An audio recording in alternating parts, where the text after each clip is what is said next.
నిర్గమకాండము 32వ అధ్యాయము.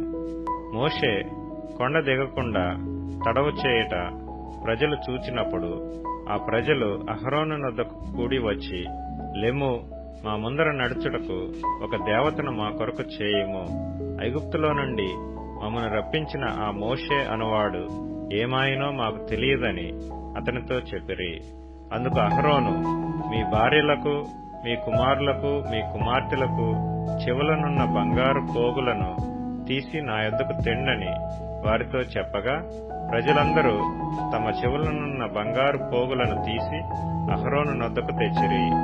అతడు వారి యొద్ద వాటిని తీసుకుని పోగరతో రూపమును ఏర్పరచి దాన్ని పోతపోసిన దూడగా చేసెను. అప్పుడు వారు, ఓ ఇశ్రాయేలు, ఐగుప్తు దేశములో నుండి నిన్ను రప్పించిన నీ దేవుడు ఇదే అనిరి. అహరోను అది చూచి దాని ఎదుట ఒక బలిపీఠము కట్టించెను. మరియు అహరోను రేపు యెహోవాకు పండుగ జరుగునని చాటింపగా, మరునాడు వారు ఉదయమున లేచి దహన బలులను సమాధాన బలులను అర్పించిరి. అప్పుడు జనులు తినుటకును త్రాగుటకును కూర్చుండి ఆడుటకు లేచిరి. కాగా యెహోవా మోషేతో ఇట్లనెను, నీవు దిగి వెళ్ళుము.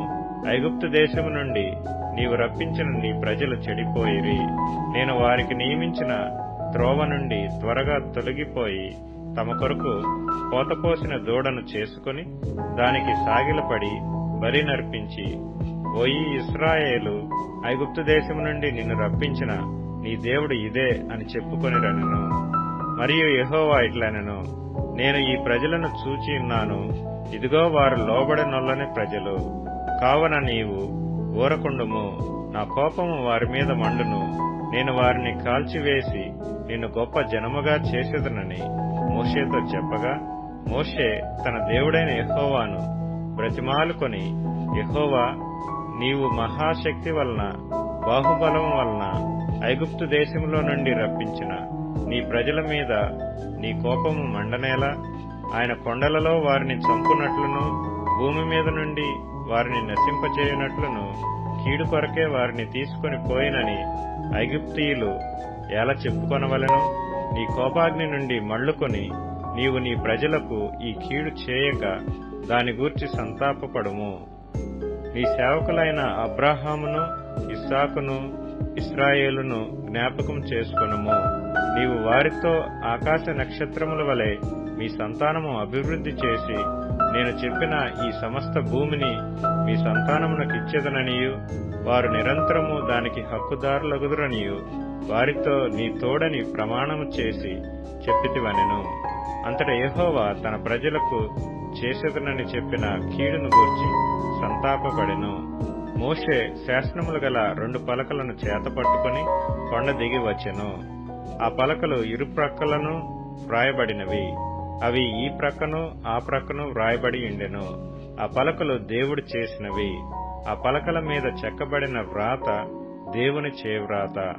ఆ ప్రజలు పెద్ద కేకలు వేయిచుండగా యెహోషువ ఆ ధ్వని విని, పాళెములో యుద్ధధ్వని అని మోషేతో అనగా, అతడు, అది జయధ్వని కాదు, అపజయధ్వని కాదు, సంగీత ధ్వని నాకు వినపడుచున్నదనెను.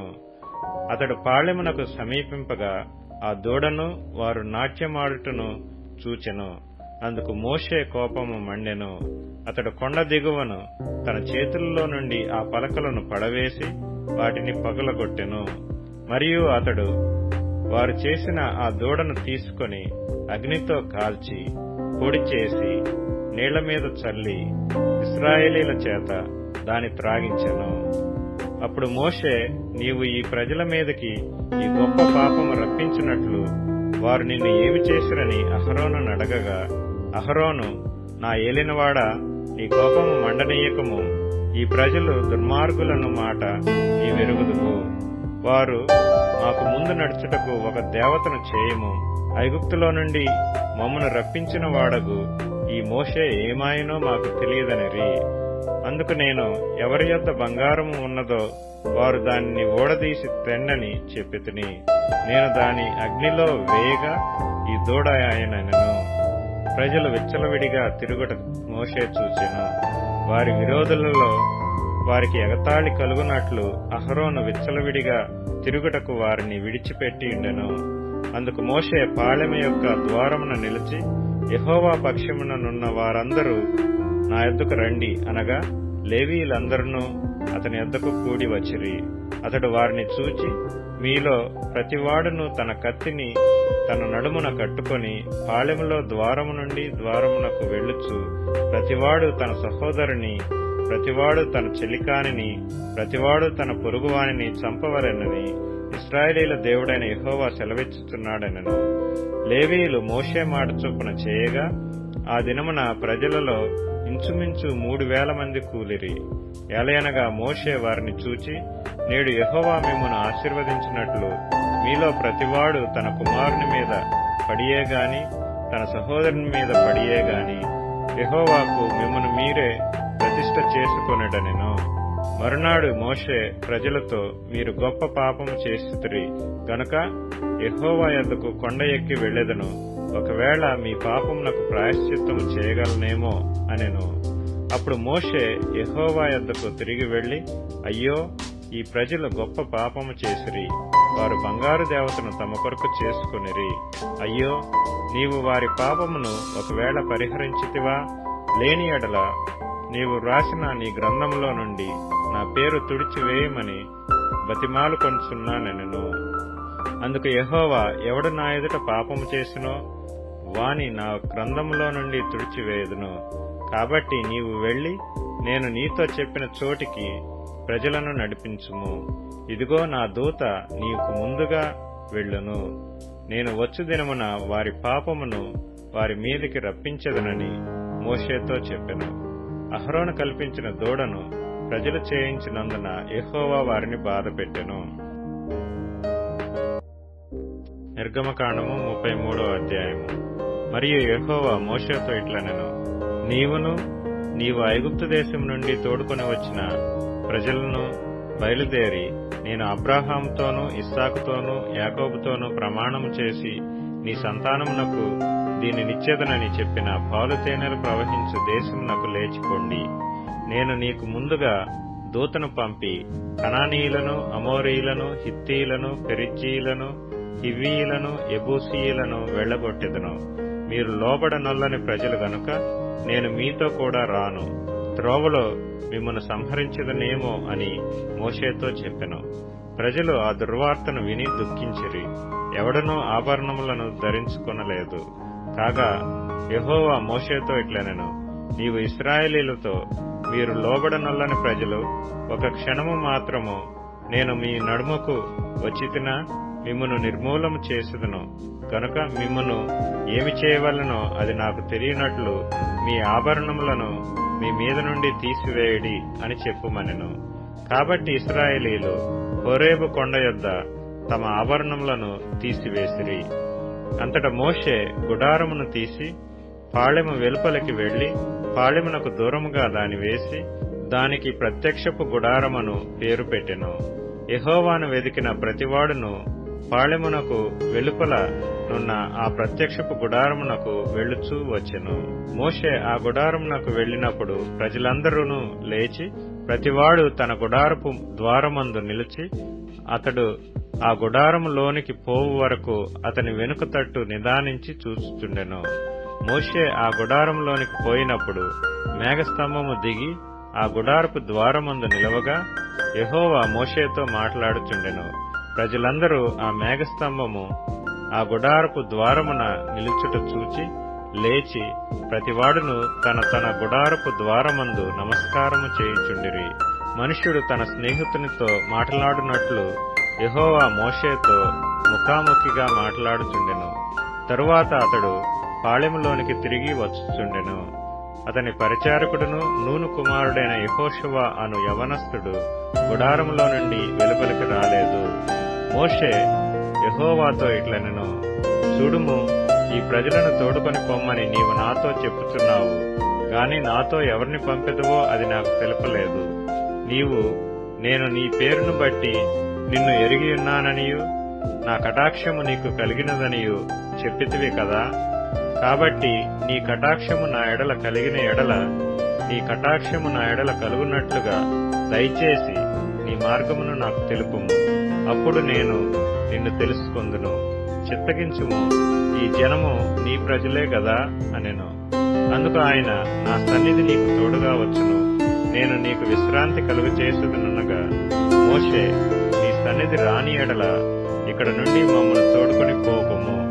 నా ఎడలను నీ ప్రజల ఎడలను నీకు కటాక్షము కలిగినదని దీనివల్ల తెలియబడును. నీవు మాతో వచ్చుట వలననే కదా అట్లు మేము, అనగా నేనును నీ ప్రజలను భూమి మీద నున్న సమస్త ప్రజలలో నుండి ప్రత్యేకింపబడుదుమని ఆయనతో చెప్పెను. కాగా యెహోవా, నీవు చెప్పిన మాట చొప్పున చేసెదను. నీ మీద నాకు కటాక్షము కలిగినది, నీ పేరును బట్టి నిన్ను ఎరుగుదనని మోషేతో చెప్పగా, అతడు దయచేసి నీ మహిమను నాకు చూపుమనగా, ఆయన, నా మంచితనం అంతయు నీ ఎదుట కనపరచెదను, యెహోవా అను నామమును నీ ఎదుట ప్రకటించెదను. నేను కరుణించు వాని కరుణించెదను, ఎవనియందు కనికరపడెదనో వానియందు కనికరపడెదనెను. మరియు ఆయన, నీవు నా ముఖమును చూడజాలవు, ఏ నరుడును నన్ను చూచి బ్రతకడనెను. మరియు యెహోవా, ఇదిగో నా సమీపమున ఒక స్థలమున్నది, నీవు ఆ బండ మీద నిలువవలెను. నా మహిమ నిన్ను దాటి వెళ్ళుచుండగా ఆ బండ సందులో నిన్ను ఉంచి నిన్ను దాటి వెళ్ళు వరకు నా చేతితో నిన్ను కప్పెదను. నేను నా చెయ్యి తీసిన తరువాత నా వెనుక పార్శ్వమును చూచెదవు, కాని నా ముఖము నీకు కనబడదని మోషేతో చెప్పెను. నిర్గమకాండము 34వ అధ్యాయము. మరియు యెహోవా మోషేతో, మొదటి పలకల వంటి మరి 2 రాతి పలకలను చెక్కుము. నీవు పగలగొట్టిన మొదటి పలకల మీదనున్న వాక్యములను నేను ఈ పలకల మీద వ్రాసెదను. ఉదయం నాకు నీవు సిద్ధపడి ఉదయంన సీనాయి కొండ ఎక్కి అక్కడ శిఖరం మీద నా సన్నిధిని నిలిచి ఉండవలెను. ఏ నరుడును నీతో ఈ కొండకు రాకూడదు, ఏ నరుడును ఈ కొండ మీద ఎక్కడనైనను కనపడకూడదు.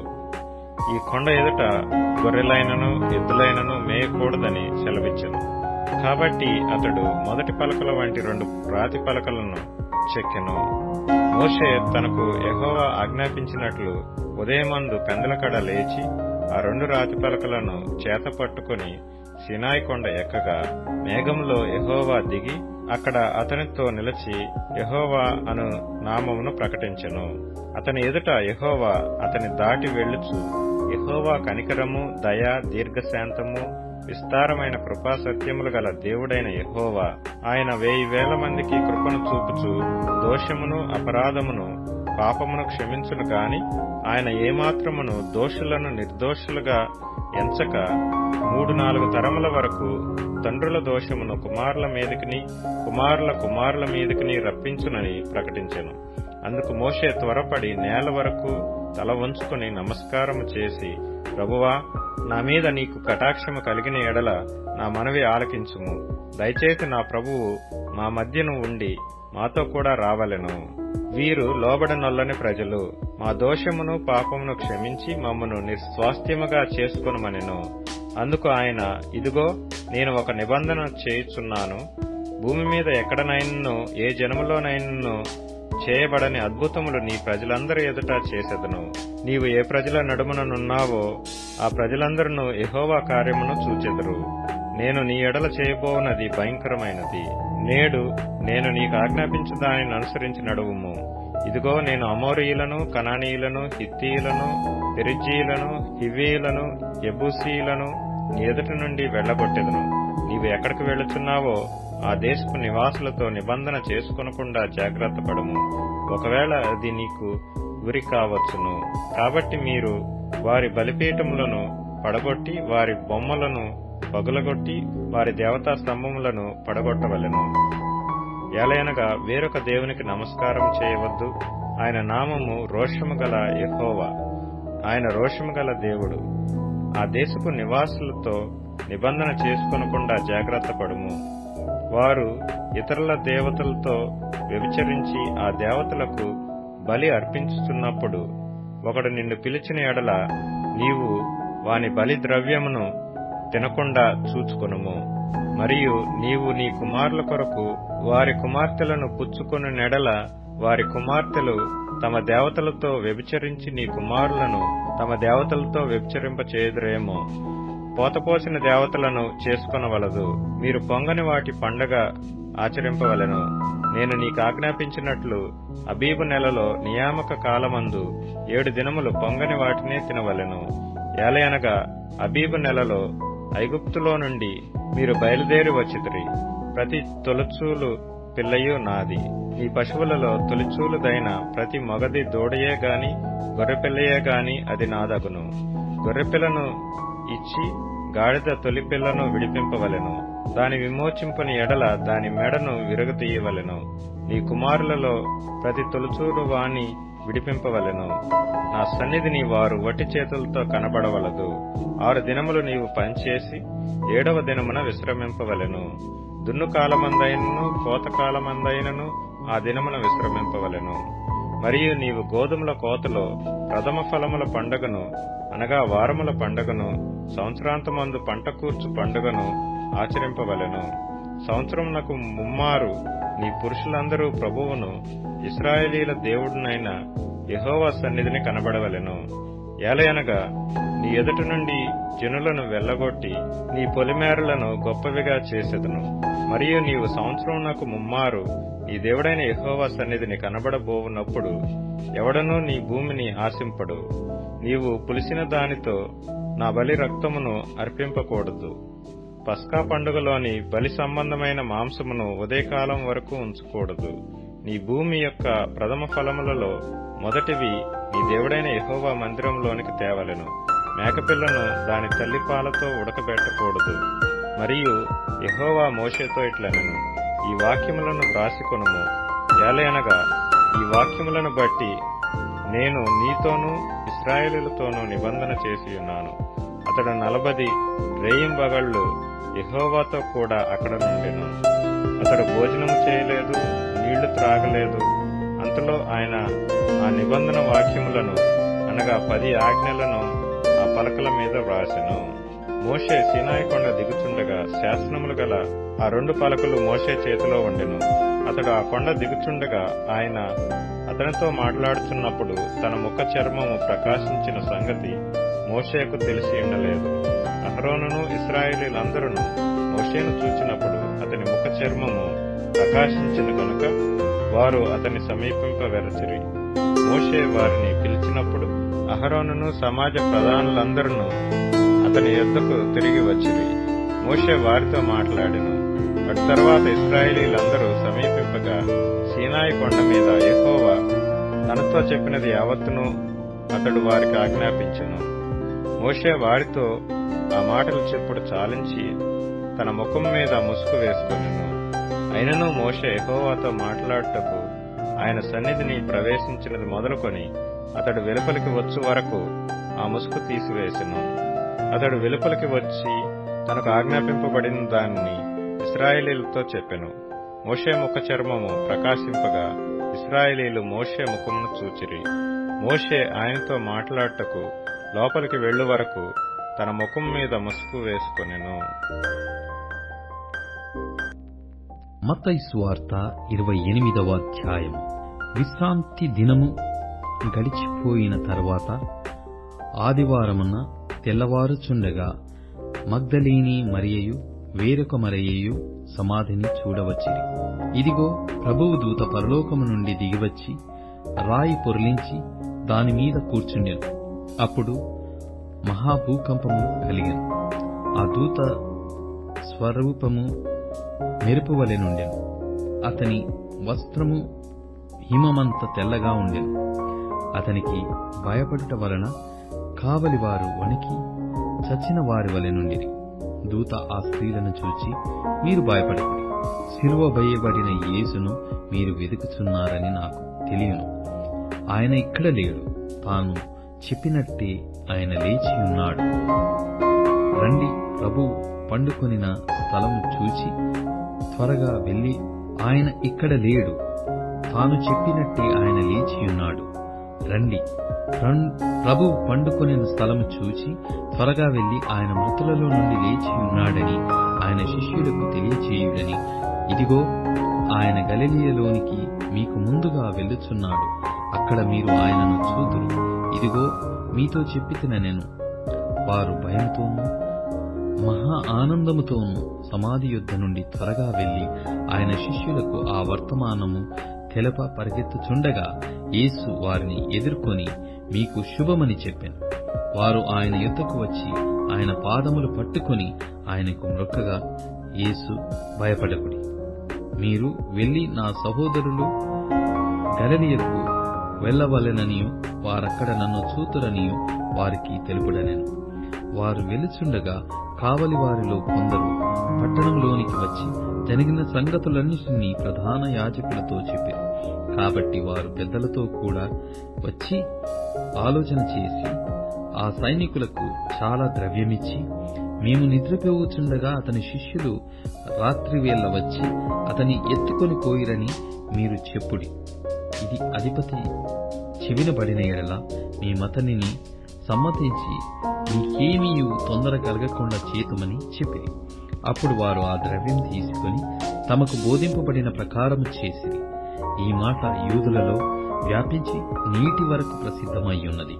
11 మంది శిష్యులు యేసు తమకు నిర్ణయించిన గలిలయలోని కొండకు వెళ్ళిరి.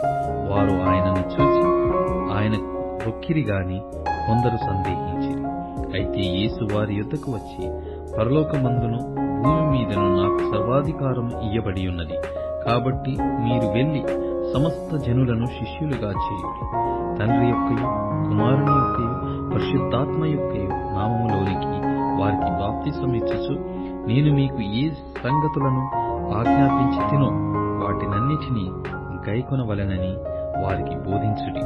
ఇదిగో నేను యుగ సమాప్తి వరకు సదాకాలము మీతో కూడా ఉన్నానని వారితో చెప్పాను.